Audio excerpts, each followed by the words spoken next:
Shalom,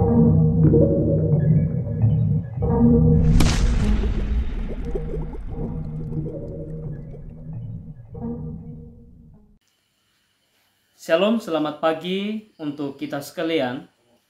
Saudara terkasih, pembacaan Alkitab kita telah sampai di kitab Ulangan pasal 23, 24 dan pasal 25.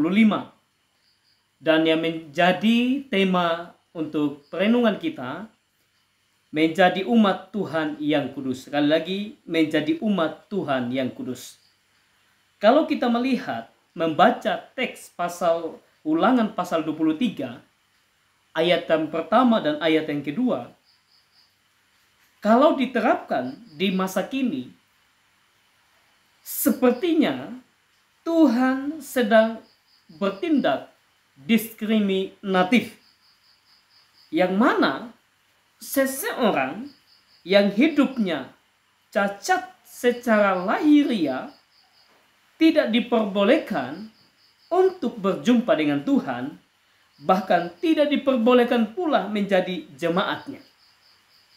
Tapi kalau kita melihat latar belakang daripada teks ini, kita akan terpesona bahwa sesungguhnya Tuhan itu menginginkan, menghendaki setiap jemaatnya hidup dalam kekudusan yang sejati.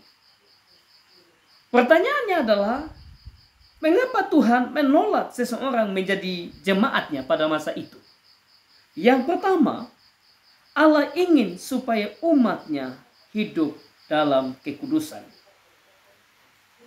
Hidup dalam kekudusan yang sejati. Di dalam ayat yang pertama, tidak diperbolehkan seseorang yang hancur buah pelirnya atau yang terpotong kemaluannya.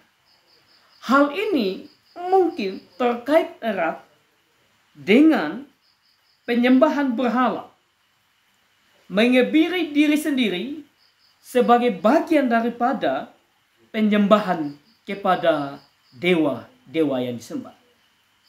Yang kedua, melarang anak haram menjadi jemaat.